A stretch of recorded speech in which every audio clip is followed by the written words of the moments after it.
Welcome to another edition of Inspired Stories, where leaders share their experiences so we can learn from their successes, how they've overcome adversity, and explore current challenges they're facing. Welcome to another edition of the Inspired Stories podcast, where leaders share their experiences so we can learn from their successes and be inspired how they've overcome adversity. My name is Anthony Codispoti, and today's guest is Nour Rabai, founder of Pita Mediterranean Street Food, a fast casual destination for fresh, delicious, and affordable Mediterranean cuisine. You'll find all kinds of beautiful and flavorful foods such as traditional and chicken gyros, street pitas, mezza spreads, rice bowls, salads, and desserts. Founded in 2016, they already have over 30 locations in Metro Atlanta and the Southeast United States. Nour draws upon his 22 years of restaurant expertise as he aims to recreate his childhood experience of his mom's kitchen: colorful foods, delicious aromas, with family and friends gathered for a meal. They are a fresh-to-order concept that does all their food 100% halal. And before we get into all that good stuff, today's episode is brought to you by my company, Add Back Benefits Agency, where we offer very specific and unique employee benefits that are both great for your team and fiscally optimized for your bottom line. One recent client was able to add over $900 per employee per year in extra cash flow by implementing one of our proprietary programs. Results vary for each company, and some organizations may not be eligible. To find out if your company qualifies, contact us today at addbackbenefitsagency.com. Now, back to our guest today, the CEO of Pita Mediterranean Street Food. Nour, I appreciate you making the time to share your story today. Anthony, thank you for having me. I'm excited about the podcast. All right. So, Nour, before you started Pita Mediterranean Street Food, you had worked in restaurants for years, including another concept that you started called the Beirut. Talk to me about how those early restaurant experiences led you to starting the Beirut. Absolutely. So, when I first moved to this country, when I was 10 years old, I quickly started in the restaurant industry as a busser. Went into the dish pit, which is we call the dish area in the restaurant business, and then continued my growth into prepping and into the kitchen. So for many years, that's all I did, and that's all I learned is the back of house, and I became very familiar with it, and took that on to manage a couple different small concepts in the Ohio area until we transitioned down to Georgia to open our first restaurant back in 2007, which came to a halt due to the economic crisis, and we waited it out till about 2010 when we purchased the existing restaurant that was a Mediterranean concept, and we turned it into the Beirut. So a year into it, we opened up the Beirut, and that's where we're at now. And so, do you still run and operate the Beirut? Is that in existence? I do not any longer. We took the Beirut and I ran it for about a year until I spun it off and created the fast casual concept, which formerly known as Pita by the Beirut. So Pita had a history of starting in 2012. We opened our first location under the name Pita by the Beirut. And it was a fast casual version of the Beirut, really, with a similar menu, but more on the fast casual side. And when we spun that off, I personally found a great success in the fast casual segment, and I began to love and appreciate it more than I do the fine dining segment. So that's how Pita was born. Okay, so you went from the Beirut. Now you've got the Pita Street Food concept. When did you feel like you knew that you really had something with this new Pita Street Food concept? When did you feel like, we've got something we can really build on here? So I think it was when we opened our first location 2012. Not long after that, we began our second the opening of our second location in 2013. Once the second location opened, we had the traction that we knew we had something. Is when I had the idea of like, okay, we want organic growth. We want to grow this internally and see where it takes us when we get into the Atlanta and outside the perimeter market. You specifically mentioned 12-12-12 is the date that you opened. Was there any particular significance to those numbers? It just kind of happened that way. I can assure you it just happened that way. Okay. And is 12 your lucky number now? You No. print that on all your shirts? Nope, just okay. That was just a nice happenstance. Okay, so you started out with one location, you went to two. It takes, in my experience talking with business leaders, business founders, is it takes a certain set of skills to be able to start something brand new, get it off the ground, maybe get that first location, even the next two or three. But to go from that to where you are now with, I think you've got 33 locations now, is that right? 3 corporate, 30 franchises. Correct. That's a whole nother set of skills that not everybody who has the skills to be a founder can grow into, right? You're putting a management team in place. You have to learn to delegate. You can't be doing everything and always have your finger on the pulse of everything. Talk to me a little bit about what that transition was like for you during this growth process. Absolutely. So I think when we took a deep dive into franchising in late 2016, when we had a lot of potential franchisees really come to us and say, "Hey, we want to open up a pita location. We love the concept." So when we took that deep dive into franchising and we began to sell at the end of 2016, it really gave me the opportunity to understand the business from a different perspective. One, what it takes to run a company when you have um, multiple people involved in the process. What is it, what it took for us to create the franchise disclosure document, number one. What kind of systems we had to put in place for that franchise disclosure document, because for you to become a franchise, you have to have those systems in place to incorporate into those documents so that the franchisees that are buying your concept and believing in your concept have something of a playbook to play on. So that's how our initial response to the franchise was, that we built a system internally and we utilized that system and that playbook to grow into our future prospective franchise locations. Talk to me about the decision to grow using the franchise model as opposed to continuing to open more corporate-owned facilities. So at the time we started franchising, we had 5 corporate locations, and that had been our vision since day one of us growing the concept organically and not from a franchise perspective. I come back to the demand that played a big part for us of people wanting to open kind of swayed me in the direction of like, maybe we do have something here that we can take and grow. Now I understand the difficulties of growing a franchise, having so many different owner operators involved, and understanding, how the concept will be taken from there with so many different locations, so many different ways to operate a store. From day one, we incorporated our products to be made in the central kitchen, and that allowed us to control the product during our growth strategy. So having that control from day one kind of assisted us in the franchise model, because it alleviated a lot of the issues that would come from a franchise concept. When you go to a location, let's say in Atlanta, and you have the hummus and the gyro, and you love it, and if you go to a location down in Florida and you have the hummus and gyro, and there's a discrepancy in taste, we don't have that because we control the back end of it, the production of the sauces and the proteins. It's all made in the central kitchen, distributed out. So at the franchise level, their responsibility is to cook the product to order and take care of the guests. Yeah, you mentioned that pretty early on you were having potential franchisees coming to you inquiring about possible opportunities. That Mhm. says a lot about something that you guys were doing. What is it that you guys are doing that was so attractive to people that they were raising their hand before you were asking for volunteers? I think it has 100% to do with the food. The food that we were serving and we still continue to serve it is beyond phenomenal, especially in our eyes and our franchisees. We sold the concept to the franchisees because they were sold on the food.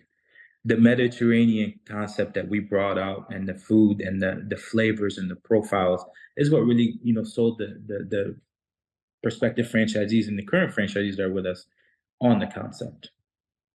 And what is it that's so different about your food? Is it fresh or certain spices that you're using? Talk to me a little bit about Yeah. that. So obviously the Mediterranean diet plays a big part in our growth strategy. One, right? It's healthy. We use fresh ingredients, olive oil, different spices, different flavors, shawarmas, hummus, things that resonate with a lot of people that have that exposure of traveling abroad. And you combine that with the healthy meaning of Mediterranean food and the clean eating of Mediterranean food, it kind of really played into one. And it kind of just, really took off from there for us.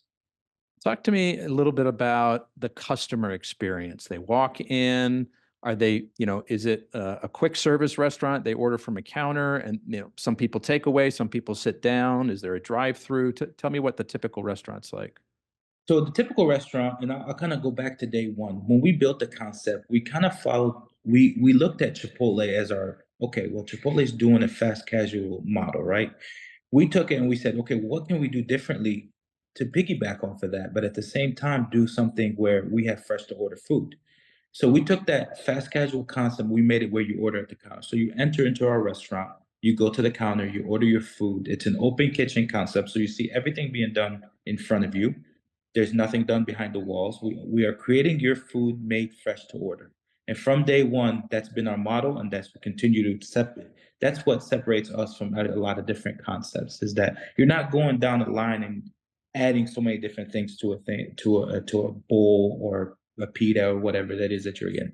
You order off the menu, we create that product for you, fresh made to order, and we deliver it to you in 10 minutes or less.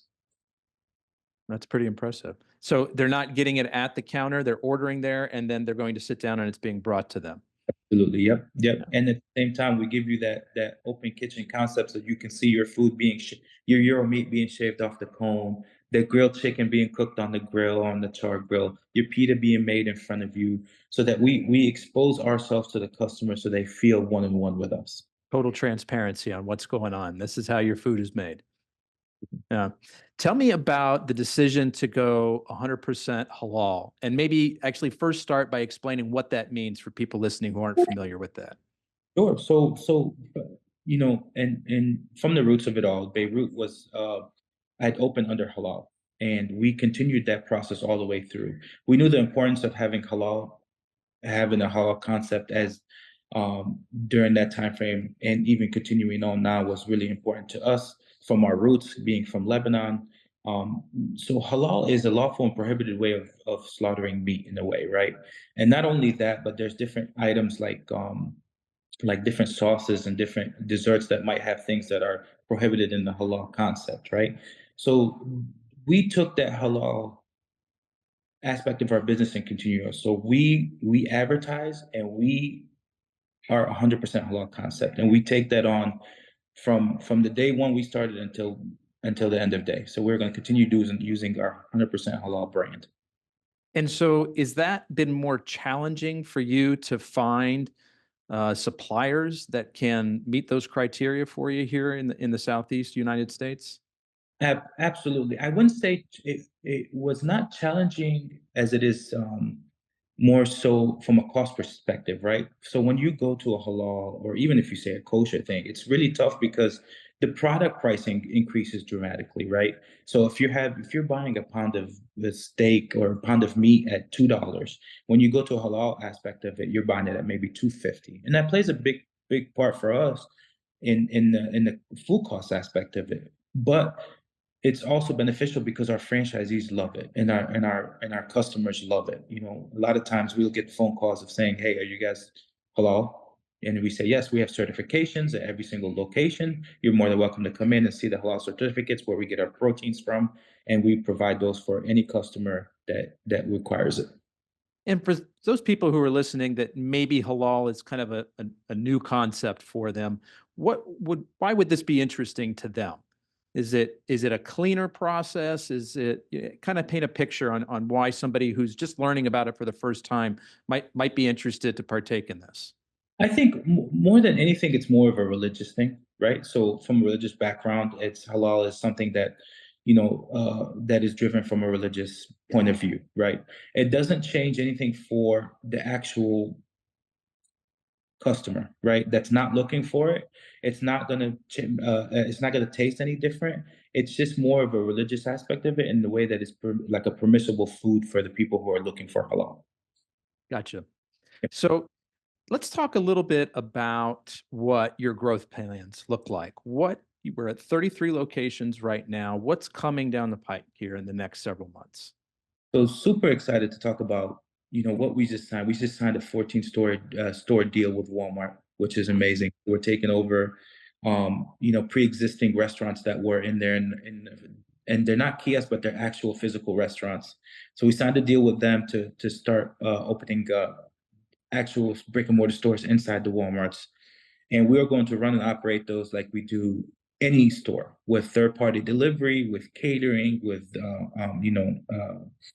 customers, dine in, takeout, you name it. And then in the pipeline, we have another 6 brick and mortar stores coming within the 6 to 8 months. One in Panama City Beach, a couple more in Georgia, and a couple more in Alabama. The 14 locations in Walmart, that sounds like a pretty fun opportunity. Was there any thought to, hey, maybe we'll just try 1 or 2 there to see how it goes versus let's just jump all in with, 14 right out of the gate? Well, so when the deal was brought to us, it was brought to us for almost like a national brand, right? So we can go anywhere in the United States that they had availability. So we looked at it and we decided, like, just the way that we've grown our concept organically and from in and going out, we found much better success focusing on our territories and reaching out to, let's say we want to open one in California or one in Arizona, which didn't make sense because there's a lot of pipeline deals that have to come into play for us to make that happen. So we took on the majority of the available locations in Georgia, and we sent it out to our prospective franchisees. And one individual really took all the Georgia locations, which really simplified our decision making because it was his decision to say, "Hey, I want all the Walmart territories in Georgia," and that's why we signed those deals in there. Okay, that makes sense. And you guys had actually been offered even more locations across the US. But you're like, hey, there's a whole supply chain pipeline here. I mean, you're 100% halal, right? You control the production of all your proteins and your sauces in a central kitchen. You've kind of got your arms wrapped around what that is like in the geography that you're at in the Southeast United States. Things change a lot when, you've got to develop that same pipeline or figure out a way to ship all that stuff all the way across the country. So that obviously played a big part in your decision to, like, let's just stay where we're comfortable in right now, where we've got that supply chain built up. Absolutely. And Anthony, I'll touch a little bit on it, why we decided to do that. Because a few years back, we had sold 21 locations in Chicago, in the Chicagoland area, to one master franchisee. And we learned a lot through that process. And that process really opened up our eyes of what it takes to grow across the country into the Midwest, from the Southeast to the Midwest. And it really takes a lot from a franchise perspective to do that. Understanding the DCs that we have in play with our current partnership with US Foods. What does it take to take our proprietary items up there? How many SKUs of those proprietary items are recommended to be sold to stay in the pipeline up there? What do we have to do and deliver from our central home base in Atlanta, Georgia to them? How do we manage the stores up that way? So we learned a lot from the Chicago store opening, and it kind of really, I'll tell you, it gave us a real perspective of, like, okay, maybe we grow organically. Let's build our pipeline from within and continue the growth that way organically, because it made more sense from all aspects of the business. So did the Chicago locations not work out then? So we only opened one during the pandemic. We opened our first location, and due to the issues of distribution and operations and management, we ended up shuttering the store in 2023. Yep. Hmm. But we never And really master agreement in the Chicagoland area. okay. So talk to me about what that roller coaster must have been like, right? You get excited, you had a deal for, 20 locations in a new part of the country. As a business owner, you're hyped. You're like, yes, like this is great growth. We can be in a great city in the Midwest, and then things don't materialize. What, how, Talk me through that. Yeah. So again, like you hit it spot on. It was super exciting at the beginning. We were head over heels to sign 21 locations in the Chicago area. There are some things that the viewers need to understand, and when they're looking at a franchise concept, when you're going into states that are not franchise friendly. And I'll speak on Illinois, for instance. There are many aspects of the state of Illinois that you have to understand when you go into franchising, which you can sign as many locations as you want, but you cannot collect the franchise fee on more than one location per as they open. So from a financial perspective, it affected us because we had to invest so much time, money, and effort to be able to be franchisable in the state of Illinois, number one. Number two, we had to wait for each location to open to be able to collect the franchise fee. And understanding those rules and those laws that come into play for many states that are part of that franchise law is number one. So making sure that you have a great franchise attorney that can kind of guide you in the right direction. Understanding that your growth strategy in those markets need to be very well calculated, and understanding your distribution pipeline. So you shake off sort of the disappointment from that experience, and you came through it with some really powerful lessons about understanding the franchising laws in different states, and maybe even more importantly than that, understanding the challenges of distributing to a much wider geography. So I'm looking at your website now. I see you guys have a location in South Carolina, lots of locations in Georgia, one in Florida, some in Alabama, and there's a lot more coming. What are the geographies and the territories that you guys are looking to continue growing? Where are you looking for new franchisee opportunities? I think Florida, North Carolina, Alabama, and South Carolina is kind of our target territory. We're really hyper focused on the Southeast. We love that area. We understand the clientele in that area. We understand that the capabilities that we have to fulfill the needs of our franchisees in those areas. Now, I will not rule out anything outside of the Southeast as long as we have a multi-unit deal in place, because that multi-unit deal allows us to negotiate with the DCs and our supply chains of giving them the idea of like, okay, we have a 3 or 5 unit deal going on in Tennessee or Oklahoma or Texas. That allows us to kind of gauge our growth with them. Would you consider something in the Chicago area again, or do you feel like you've been burned once and that was enough? I will say this to all the viewers. Chicago is an amazing market, but it's a very, very, very tough market. There is a lot of direct and indirect competition. So I say for anybody that's a halal concept or even the Mediterranean concept going in the Chicago area, do your due diligence, understand the market, understand where you're going. And if I had to do it all over again, I think it would highly be unlikely for us to go back, because we've learned our lesson. We understand that market now, and we know what it takes to go in there. But it would require uh, it would require a lot of manpower for us to reconsider that. Understood. I'm looking at your website and I see that you offer catering here. Is that a significant part of your business? Absolutely, I think the catering business right now is running about 25 to 30% of our business, which is Wow. an number. And again, that's ebb and flow. It comes and goes. We had a great quarter two because of graduations and a lot of things that happen. And during the summertime, obviously it dies down and picks back up when school comes back around and stuff like that. So yeah, it's a great aspect of our business. Absolutely. Yeah, I'm looking at some pictures here on your website and the presentation's beautiful. I mean, not only does the food look delicious, but it's a nice, bright, colorful presentation, something you'd be proud to set out at a graduation party or a birthday or whatever it may be. Absolutely.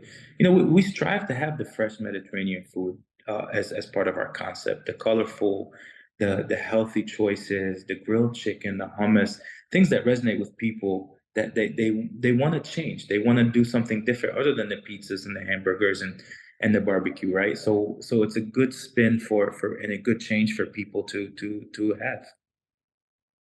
Nour, what's your favorite thing on the menu? When you walk into one of your restaurants, what do you like to get? So steak shawarma pita every day, all day. You walk in, they say, "Hey, Nour, we got your regular coming out for you." No, I'll be honest with you. I walk in, I go straight to the kitchen. One of my favorite things to do is work in the kitchen. So I will go in and start making food for customers because this is my passion. It's my hobby. That's what I love to do. How would you describe what your active role is in the company now? What are the hats that you're wearing these days? Well, it's I hate to say it, but it's really sad because I'm out of the restaurant, right? So I deal with a lot of back office, emails, contracts, negotiations, different territories, realtors looking for new spaces. By the way, I'm not complaining. I'm just telling the people who are passionate about food, when you start to grow a concept in a business, you slowly have to remove yourself from the restaurant and start taking on things that are different than what you're used to normally. But and Yeah, you went from being a food man to a businessman. there you That's go. that's part of the ongoing transition. Yeah, I get it. And as a businessman, one thing that all business leaders need to do is keep, their eye constantly on the bottom line. And there's two ways that you can sort of affect that number. One is looking to boost sales. Another is, how to decrease costs. I'm curious, as you think about both of those levers there particularly creative things that you've tried and found success with in boosting sales or lowering costs? To everyone listening, there's one solution to all the problems. Sales cure all. It's simple as that. Sales cure all. And I drive that to all our current stores and our franchisees and prospective franchisees that sales cure all.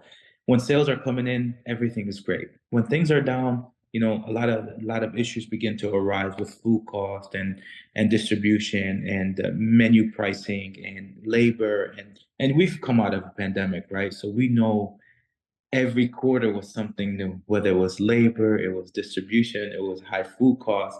So sales cure all, and I drive that hammer into that nail every single day. And again, I'm talking to the people that are listening. Sales cure all. So you mentioned the pandemic. Let's talk a little bit about that. Sorry to pick at a scab, but I know that was a tough time for a lot of people, in particular people in the restaurant and hospitality space like yourself. How did you guys keep going through all of that? You know, it was a shock at the beginning. It really was. I think from day one when things took a turn, the first thing we did, we obviously shut down our dining rooms and focused on curbside pickup only. Then we pivoted over to the third party, which took a huge leap. I mean, it was a game changer and a saver for a lot of the people in the restaurant industry, right? Having that third party really kept our doors open. Talking about And like Uber Eats and places like that. Yeah. Uber Eats and DoorDash and Grubhub and all those, just having the opportunity for people to order from us and for us not having the capability of delivering that product, it really opened our eyes up. Now, from the pandemic, the Uber Eats and the DoorDash and Grubhub, continues to play a big part of our business, close to 35 to 40%. No kidding. A huge part of our business. And it kind of feeds off the question you had before, how do we combat food cost and paper costs and chemical costs when we're diverting so much of the funds on the third parties, right? So we took the initiative of adjusting the menu prices on our third parties to be able to absorb those costs that are coming in from them.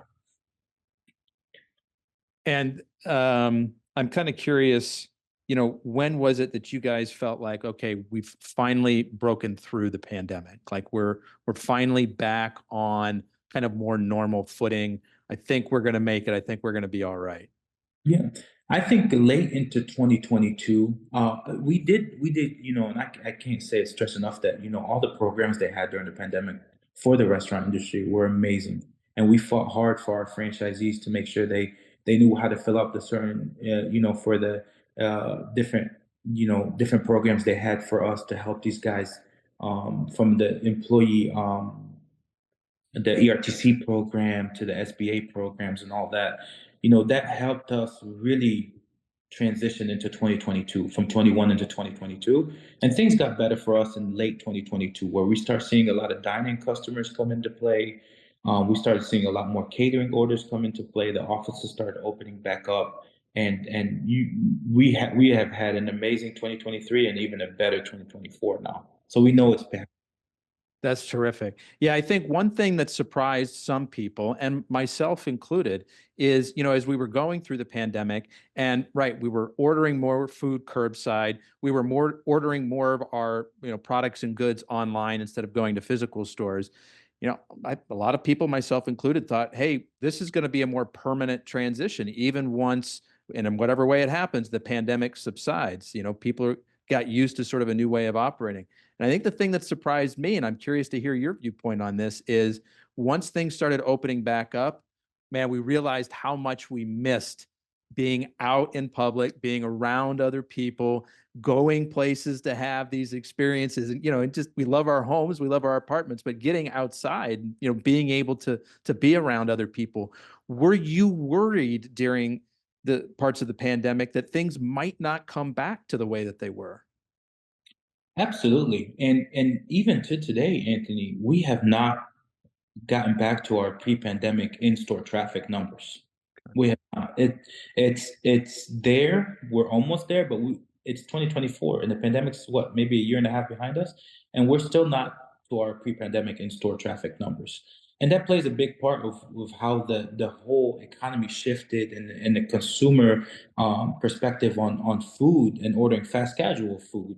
You shifted to go into a more simplified way, delivery, takeout, to go, that aspect of it. Let's talk about your team for a moment. In a competitive job market, recruiting and retaining good employees can be even more challenging. I'm curious, what are some things maybe that you've tried and found success with to recruit and retain good staff? I'll start with our corporate team. Our corporate team's been with us since, a lot of them since day one of our inception. Starting part time and going into full time with us. We've had a close knit corporate, upper management team that we've kept closely guarded, and we work together as a team. And I appreciate each and every one of them 100%. Without them, we wouldn't be where we're at now. At the store level, we rely heavily on our general managers to take lead, and build out their team member schedules. We have found to retain employees by paying decent wages, but at the same time offering the tip program. And that's something we can deep dive into if you'd like. But once we introduce that tip program, it's helped retain, a lot of employees in our system. Now we know in the fast food, fast casual industry, and the restaurant industry, we have changeover every single day. So retaining those employees means a lot to us, because hiring somebody new requires time, effort, and a lot of money, right? So once we introduce the tip program, it's helped retain a lot of the management team that are in place now. Tell me more about this tip program. So a tip program kind of launched, again, very close to the pandemic timeframe, where a lot of food was being taken to go, and it's something on our POS system that's offered to the consumer, and they have the capability of tipping on any order, any percentage they want, based on how they feel they were served. Now, granted, we're not a full service restaurant, so we're not waiters and waitresses that are coming to you and serving you, but it's helped out tremendously, and a lot of our customer base really appreciates the hard work that we're putting in. And I think, honestly, our open kitchen concept plays a big part of that tipping, because they are seeing what we're doing for them in terms of creating the food, and it's kind of derived from that. They're saying, you know what, my food's being made fresh to order. He's working hard. He's got 10 tickets on the line. He's running like crazy. Or they're running like crazy, and they give that extra 1 or 2 or 3% added on to their bill. I think this is actually a really good thing that we brought up here, because I know a lot of people, they go to a quick service restaurant, they see a tip jar out, or, on the credit card thing, it's asking for a tip, and they're like, what am I tipping for? They're not coming to my table. They're not bringing me my drink. It's like, no, they're not waiting on me. Like this is quick service. But I think you've got a great comeback to that. It's like, look what's going on back here. Like these men and women, they're hustling, right? Yeah. They're moving around. They're working hard to make your food and bring it to you with a smile. And what does it hurt you to give a little bit of extra, appreciation for that, right? a lot of it is customer service driven too. When you come into a store and an employee or a team member greets you, it automatically shifts your mindset on how you're going to be served, right?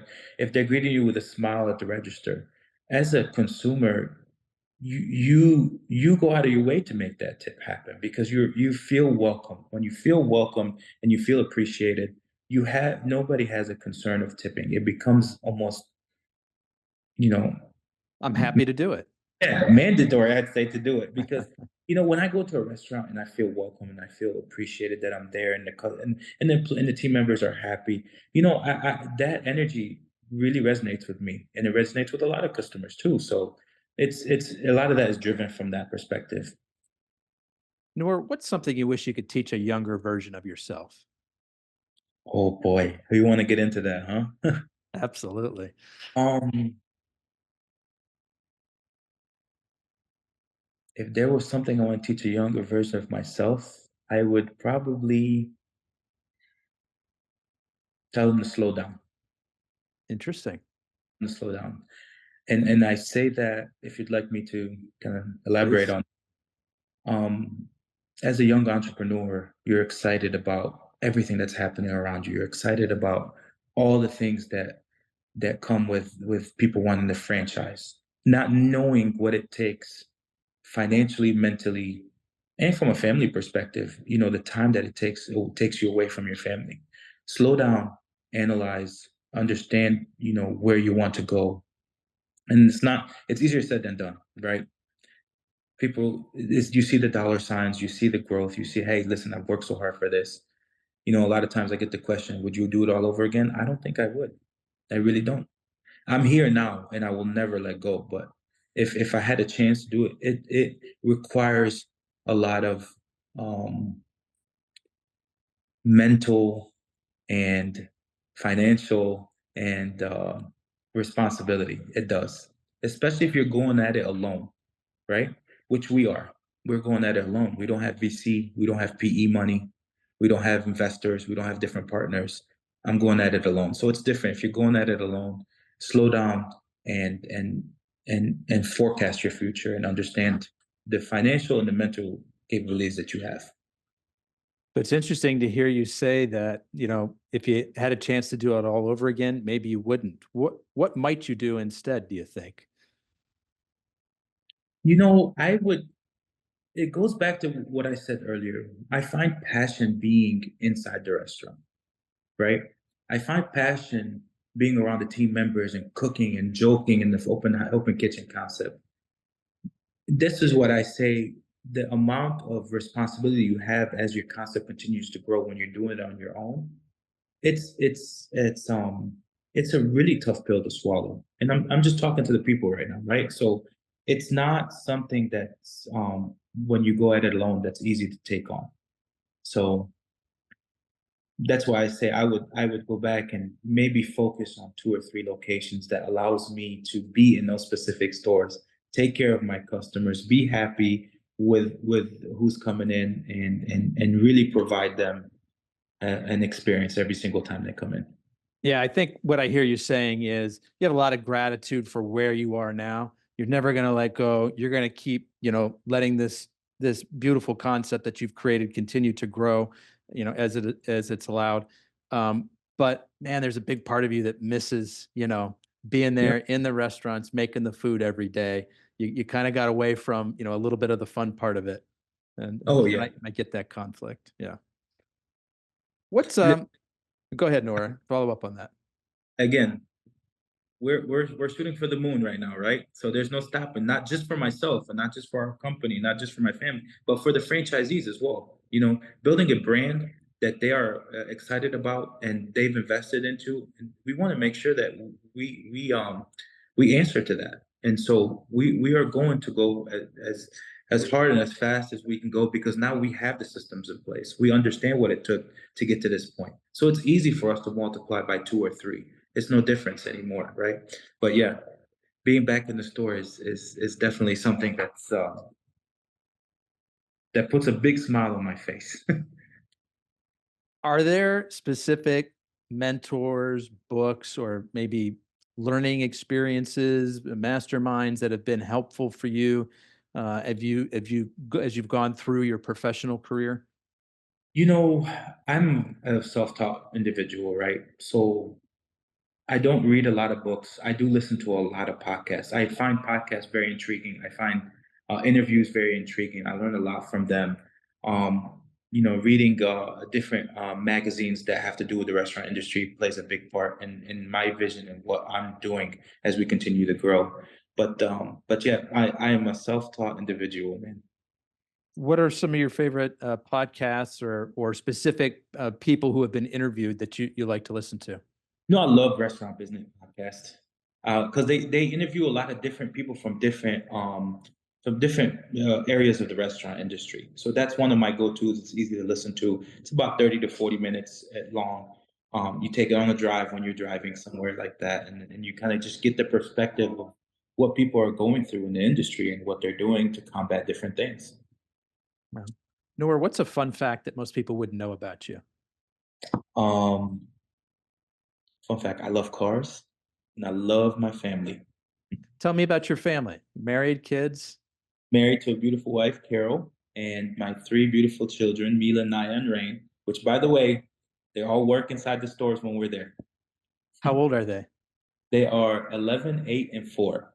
What's the 4-year-old do in the store? Oh, well, he tends to just eat and just run around the But my oldest daughter Mila loves to be on the register. So when we go for a site visit, she'll hop on the register, take care of a couple of customers, and then well, she's 9 now. I'm sorry, my 9-year-old, she can make a pita like nobody. She knows the menu inside and out, and she can do any pita that comes through the POS system.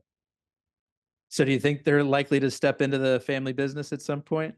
No, I would love them to. I really would.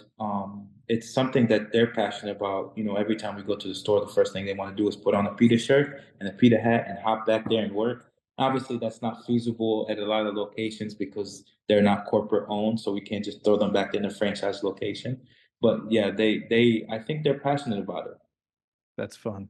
You mentioned you like cars. What kind of cars? Oh, anything. I love anything when it has to do with cars, fast cars, trucks, you name it. It's just my hobby, right? So that's what I love about that. I love collecting them, passing them down to my son, or my daughters when I get older. Any fun new menu items that are coming or Yes, something that's been recently released? I'm so glad you asked that question because it's and we try to stay true to our Mediterranean roots as much as possible. But when it comes to a LTO, which is a limited time offer that we like to offer, we like to put a little spin on it. And what we're launching July 22nd of 2024, we're launching the Euro Philly, right? So it's an amoroso roll with the Euro meat, with onions, peppers, and mushrooms, with the provolone cheese, and we also do with our grilled chicken. So you have the chicken or the Euro option. And it's called the Euro Philly. And how long will that be available? Starting at the end of July to when? Till about the end of the year. Okay. So we run our LTOs. Pre-pandemic, we used to run our LTOs about 3 months. Post-pandemic, we run them about 5 to 6 months to give them the shelf life that they need to get to get the actual raw data that we need to analyze and say, was it successful, was it not? Because we're basing it off of 30 plus locations, so we really need to run it for about 5 to 6 months. And so it's sort of like an audition period. If it does well, maybe it becomes a permanent feature on the menu. Or do you like the funness of sort of cycling through new ideas? Yeah, no, we like the fun idea, the funness of cycling of new ideas because it opens up our customers, our consumer base, right? So nobody, you never think of a Euro Philly, right? So us introducing that into the market of like, oh wow, you know what? Let me try it because Philly is a very well known sandwich, right? I'm infatuated with that sandwich. So us putting a spin on it kind of brings in a different perspective on things, and it allows us to try new things without bringing in too many new items into the store. Because we always have to look at the SKUs that we run inside the stores as well. Nour, before we went live and we were kind of going through the tech setup, you mentioned to me some of these new locations that you're opening up are going to be in a much more efficient structure. Can you talk more about what that means?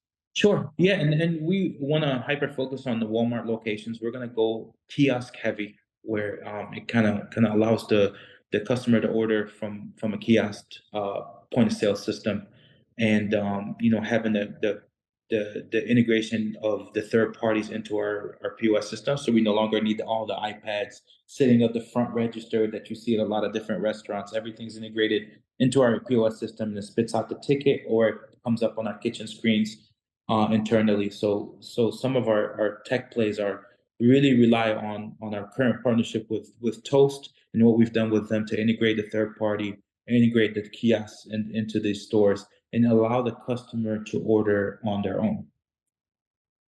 And I'm going to assume that this is going to reduce the amount of employees that you need to rely on, which is probably helpful to franchisees in a really competitive job market like this. Yeah, I mean, we tested it during the pandemic. One of the first things we did during the pandemic was kind of introduce the kiosks, because okay, well, we barely have anybody to work. We can't find people to come in to work. Well, we introduced the kiosk that kind of alleviated one individual from our lunch and dinner lineup, right? That helps out tremendously. It also, when you have a line out the door, it allows people to go and bypass and go to the kiosk and order, which allows you not to have to stand in line and wait for the next person to finish up their order process. So yeah, it's helped us tremendously introducing the kiosks and the technology into also when it comes to our app and our online ordering platform as well. We made it so easy that a customer driving to the store, just right before they leave to the store, they can order their product, and then as the moment they pull up, it's grab and go. Nour, I just have one more question for you, but before I get to that, I want to do two things. Sure. Folks, if you're listening today and you like today's content, please hit the subscribe, like, or share button on your favorite podcast app. Nour, I want to tell people the best way to get in touch with you. What's that? Best way is to go on our website, pitastreetfood.com, and hit submit a contact us form. Okay, last question for you. I'm curious, in the next 5 years, where do you see your business and your industry going? What are the big changes that are coming? Well, there's a lot of direct and indirect competition coming into the Mediterranean segment. So separating ourselves from the current Mediterranean segment plays a big part for us. We wanna get to 100 locations. Absolutely, I think that has been our goal for a while now, and I think the pandemic's behind us. So reaching 100 location, proving our concept out, and then finding a VC or PE to take us to the next level is kind of our goal, and that's kind of our vision for the future. Any timeline for getting to that 100 locations? You know, I would put it between 3 and 5 years, realistically. Because we will be at close to 50 locations by Q1 of 2025. So that then we're halfway there. Once we get to the 50 locations, momentum plays a big part in our growth strategy, and new trade areas and new franchisees come into play. Well, there's just some exciting plans ahead. Be looking forward to following your success, Nour. And Nour, I want to be the first one to thank you for making the time to share your story today. I really appreciate it. Anthony, it was a pleasure. I really appreciate you, and thank you everybody for listening. Folks, that's a wrap on another episode of the Inspired Stories podcast. Thanks for learning with us today.